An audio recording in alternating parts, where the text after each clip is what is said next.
शनू कोण राहिले. Hi guys, welcome back to my channel. So एक रॅन्डम ब्लॉग चालू केला मी.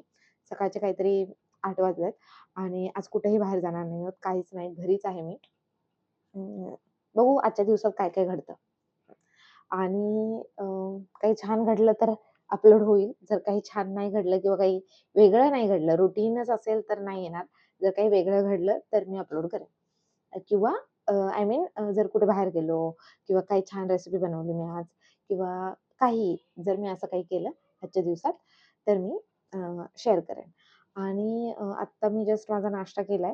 आयांश आणि शनय बाहेर खेळतात थोड्या वेळासाठी. मी बोललो तोपर्यंत व्लॉग चालू करून घेऊया, बिकॉज त्यांच्यासोबत बोलता नाही येत. त्यांचे आवाज येतात आणि माझा काही आवाज येतात. सो बघू आजच्या दिवसात काय काय घडतंय.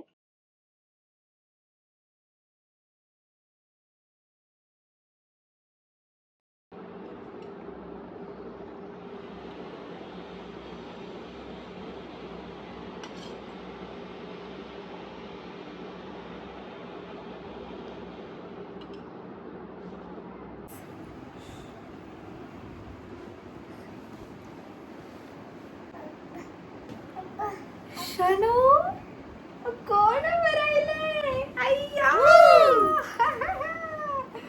कोण उभं राहिले. शनय बापरे पडेल.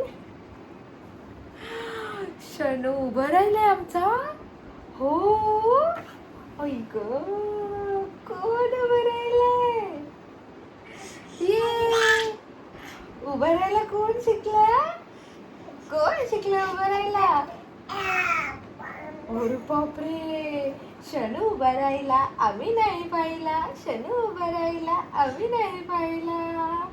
अरे वा किती गोड. फर्स्ट टाइम उभा राहिलाय. आय मीन काल का परवा एकदा तो उभा राहिला होता जेव्हा मी पुनमशी बोलत होते, आणि त्याच्या आधी पण एक दिवस उभा राहिला होता. बट मी ते कॅप्चर पण नव्हते करू शकले आणि माझ्या समोर नव्हतं घडलं ते. बट आता माझ्या समोरच उभा राहिला तो.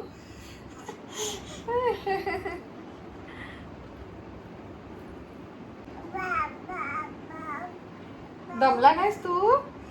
दमला नाही. खाली बसा, पाय दुखेल. पाय दुखेल ना. लगेच एवढं उभं राहतात का. बघ मी. अरे बापरे. बाबा बाबा कुठे. बाबा बाबा कुठे आहे.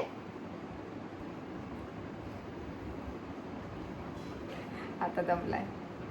बसा बसा खाली बसा. खाली बसा. खाली बसा. मोबाईल कडे काय बघायचं. मम्मा बोला. मम्मा मम्मा पण बोलतो ना तू. मम्मा बोला. शनू मम्मा बोला. दमला दमला दमला दमला.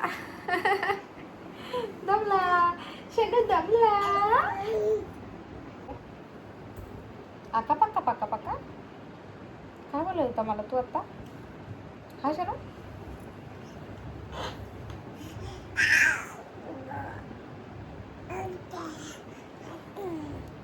बोला. मम्मा बोला. शनू मम्मा बोला. आका पक्का पक्का बोलत होता. आज शनाने काय पराक्रम केलाय बघा. मी आता सध्या पापड तळत होते जेवायला घेण्यासाठी, आणि तो खाली खेळत होता किचनमध्ये माझ्यासोबत. माझं लक्ष होतं जेणेकरून तो काही कांदेच घेईल म्हटलं, कांद्यांसोबतच खेळतोय. बट तोपर्यंत त्याने काय केलं. त्याला मी कांदे इथं दिले होते खेळायला. या टोपलीमध्ये कांदे होते आणि कांद्यासोबत खेळता खेळता कांदे तर त्याने इथंच फेकून दिले, ठीक आहे.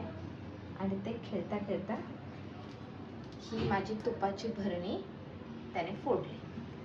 जसा मला आवाज आला तसं मी लगेच त्याला उचलून घेतलंय. भरणी फुटली ते ठीक आहे, पण त्याला लागला असतं ते किती भयानक होतं. काय केलं तू. कोणी फोडलं ते. अवघड आहे आता.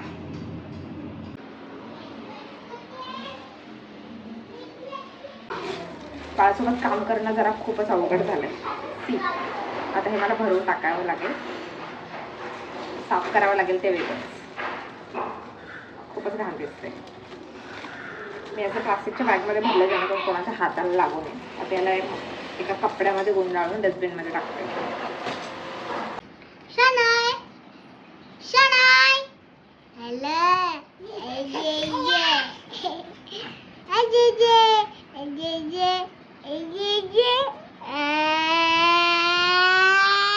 मी आता शनायला फिंगर फूड द्यायला चालू केले आणि आज मी त्याच्यासाठी बनवत होती ही रेसिपी. यासाठी मी बटाटे बॉईल करून घेतलेत आणि त्यासोबतच पनीर घेतले. या दोघांना मॅश करून याचे छोटे छोटे रोल बनवून घ्यायचे, जे बाळाच्या हातामध्ये इझिली पकडता येतील. यामध्ये मी थोडीशी मोरिंगा पावडर ऍड केली आहे. शनाय आता माझी पाठ अजिबात सोडत नाहीये. आता सध्या सुद्धा मी ही रेसिपी बनवताना तो माझ्या पायाच्या इथेच आहे, जिथे खेळतोय कांद्यांसोबत.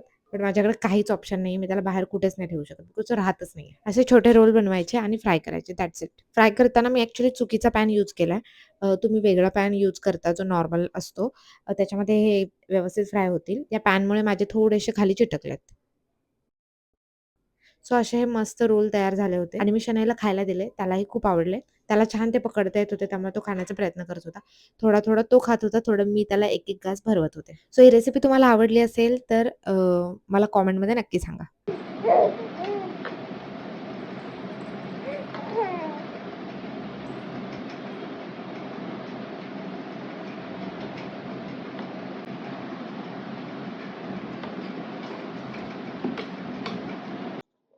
सो गाईज, नेहमीप्रमाणे मी व्हिडिओ एंड करायला विसरले.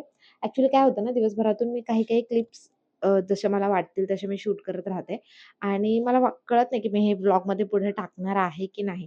सो मी त्या दिवशी तो व्हिडिओ एंड करायला विसरतेच. बट काही दिवस जेव्हा आपले रेग्युलर असे व्लॉग येतील आणि मी छान छान काय बोलतात, म्हणजे एक कन्सिस्टन्सी झाली ना, तर मग मी नेहमी दररोज रात्री किंवा दररोज संध्याकाळी त्या दिवसाच्या तरी मी तो व्हिडिओ एंड करेन. बट सध्या काही दिवस समजून घ्या. आणि त्या दिवशी तर मी ते तूप सगळं जे शनेने सांडलं होतं ते पूर्ण क्लीन केलं आणि लकीली ते त्याला लागलं नाही, म्हणजे त्याची काच त्याला लागली नाही.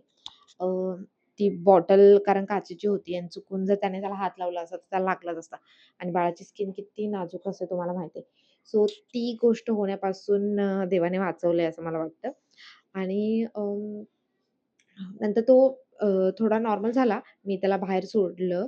बट परत जेव्हा मी रेसिपी बनवत होते ना, तेव्हा तो पुन्हा आतमध्ये आला. आणि आजकाल काय होते ना, मी किचनमध्ये काहीही करत असू दे, तो येतोच आहे तिथे.